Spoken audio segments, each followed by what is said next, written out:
Hi friends, അങ്ങനെ ഛോട്ടാ മുംബൈ റിലീസായിട്ട് ആദ്യത്തെ തിങ്കളാഴ്ചത്തെ collection ഇതുവരെ വെളിയിൽ വന്നിട്ടില്ലെങ്കിൽ പോലും ഒരു എസ്റ്റിമേറ്റ് കളക്ഷൻ എന്ന് പറയുന്നത് എൻ്റെ ഒരു എസ്റ്റിമേറ്റ് കളക്ഷനാണ്. ചിലപ്പോൾ ശരിയാവും, ചിലപ്പോൾ ശരിയാവാതിരിക്കും. ഒരു 25-30 ഇടയിലുള്ള 25-30 ലക്ഷം രൂപയ്ക്ക് ഇടയിൽ ഇത് കളക്ട് ചെയ്തിട്ടുണ്ട് ആദ്യത്തെ തിങ്കളാഴ്ച. നമ്മൾ പറഞ്ഞു 20 ലക്ഷം രൂപയെങ്കിലും കളക്ട് ചെയ്ത് കഴിഞ്ഞാൽ ഈ സിനിമയ്ക്ക് നല്ലൊരു റണ്ണ് കിട്ടാനുള്ള സാധ്യതയുണ്ട്. അപ്പം അങ്ങനെ നോക്കുന്ന സമയത്ത് ഏകദേശം 30 ലക്ഷം രൂപയുടെ അടുപ്പിച്ച് ഈ സിനിമയ്ക്ക് ആദ്യത്തെ തിങ്കളാഴ്ച കളക്ഷൻ ലഭിച്ചു എന്നാണ് എൻ്റെ ഒരു കണക്കൂട്ടൽ. കാരണം 10.88 K ടിക്കറ്റാണ് 24 മണിക്കൂറിനത് ബുക്ക് മൈ ഷോയിൽ അത് വിറ്റ് പോയിട്ടുള്ളതാണ് അതിൽ കാണിക്കുന്നത്. അപ്പം നമുക്ക് എങ്ങനെ ഒരു 200 രൂപ ആവറേജ് ഒരു ടിക്കറ്റിന് വില ഇട്ട് കഴിഞ്ഞാൽ പോലും ഏകദേശം 20-21 ലക്ഷം രൂപയാവും.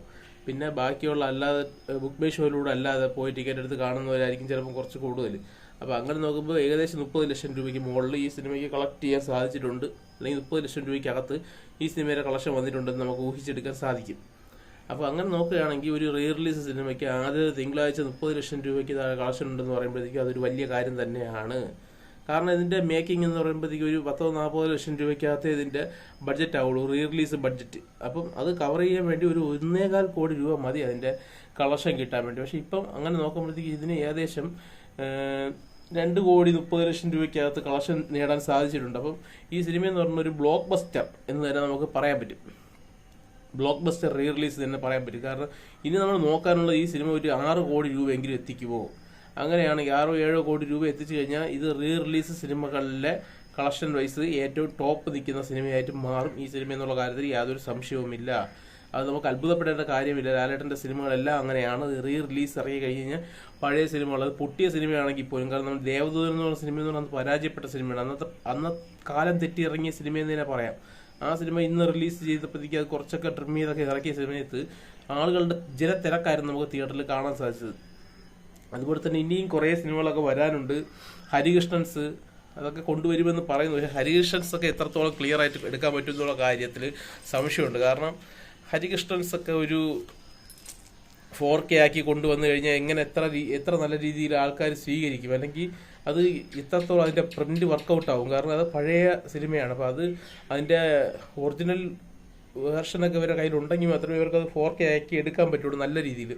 ഇല്ലെങ്കിലും എടുക്കാം, പക്ഷെ അത് തട്ടിക്കൂട്ടായി മാറുമെന്നാണ് എനിക്ക് തോന്നുന്നത്. പക്ഷെ അങ്ങനെ ഉള്ള ചിത്രങ്ങൾ മാത്രമേ ഇപ്പോൾ എടുത്ത് വരുന്നുള്ളൂ.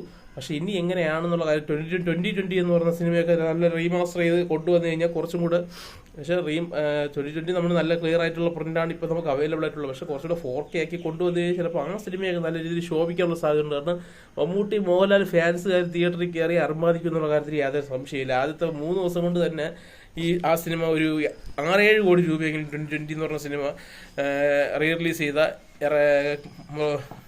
പൈസ വാരുന്നുള്ള കാര്യത്തിൽ യാതൊരു സംശയവും ഇല്ലാത്ത സിനിമയാണ് 2020 എന്ന് പറഞ്ഞ സിനിമ. അങ്ങനെ സിനിമകൾ കൂടുതലായിട്ട് വന്നു കഴിഞ്ഞു കഴിഞ്ഞാൽ തിയേറ്ററിൽ ഇപ്പം നമുക്ക് മനസ്സിലാക്കാൻ സാധിക്കുന്നത് തിയേറ്ററിൽ നിന്ന് അടിച്ച് പൊളിച്ച് അർമാദിക്കാൻ പറ്റിയ സിനിമകൾ ഇപ്പം മലയാളത്തിൽ കുറവാണ്. അപ്പോൾ പണ്ടൊക്കെ അങ്ങനത്തെ സിനിമകൾ ഇഷ്ടംപോലെ ഇറങ്ങിയിട്ടുണ്ട്. അപ്പോൾ അത് റീ റിലീസ് ചെയ്യുന്ന സമയത്ത് അത് എക്സ്പ്ലോയിറ്റ് ചെയ്യാൻ ആഗ്രഹമുള്ള ആൾക്കാർ അത് പോയി കാണുന്നു തന്നെയാണ് നമുക്ക് ഇതിലൂടെ മനസ്സിലാകുന്നത്. ഇത്രയും വലിയ കളക്ഷൻ ഛോട്ടാ മുംബൈ എന്ന് പറഞ്ഞ സിനിമയ്ക്ക് നേടാൻ സാധിച്ചതെന്ന് നമുക്ക് മനസ്സിലാകുന്നത്. പിന്നെ ഇനി ലാലേട്ടൻ്റെ ആയിട്ട് പുറത്തിറങ്ങാനുള്ള കുറച്ച് സിനിമകളുണ്ട്. ഈ ഋഷഭയാണ് ജൂൺ 27 റിലീസിലായിട്ട് പറഞ്ഞിരിക്കുന്നതിന് മാറ്റവും ഇല്ലെന്നൊന്നും അറിഞ്ഞൂടാ. അത് ഋഷഭയല്ല, കണ്ണപ്പ എന്ന് പറഞ്ഞ സിനിമയാണ് ജൂൺ 27 റിലീസാകാൻ പോകുന്നത്. എങ്ങനെ വരും എന്നുള്ള കാര്യത്തിൽ യാതൊരു ഇതുമില്ല, ഉറപ്പുമില്ല. എനിക്ക് ലാലേട്ടൻ്റെ ഇനി ഇറങ്ങാനുള്ള സിനിമകളിൽ ഏറ്റവും പ്രതീക്ഷ കുറഞ്ഞ സിനിമ ഏതാണെന്ന് ചോദിച്ചാൽ ഞാൻ ഉറപ്പിച്ച് പറയാം അത് കണ്ണപ്പ തന്നെയാണെന്ന്. കാരണം സിനിമ ഇറങ്ങി കഴിഞ്ഞിട്ട് സിനിമയുടെ അഭിപ്രായം നമുക്ക് പറയാം, പക്ഷേ നമ്മുടെ പ്രതീക്ഷകൾ നമുക്ക് പങ്കുവയ്ക്കുന്നതിൽ തെറ്റില്ല എന്ന് ഞാൻ വിചാരിക്കുന്നു. സിനിമ ഇറങ്ങി നല്ലതാണെങ്കിൽ സിനിമ ഇറങ്ങി നല്ലതാണെന്ന് മാത്രമേ പറയുള്ളൂ. ഒരിക്കലും സിനിമയെ മോശമാക്കാൻ ശ്രമിക്കൂല. ഒരു സിനിമയിൽ കുറച്ച് നെഗറ്റീവ് കണ്ടാലും നമ്മൾ അതിനെ കുറച്ച് നെഗറ്റീവ്, ഒരു 10% നെഗറ്റീവ് ഉണ്ടെങ്കിൽ പോലും നമ്മൾ ആ സിനിമയെ പോസിറ്റീവായിട്ട് പറയുള്ളൂ. പിന്നെ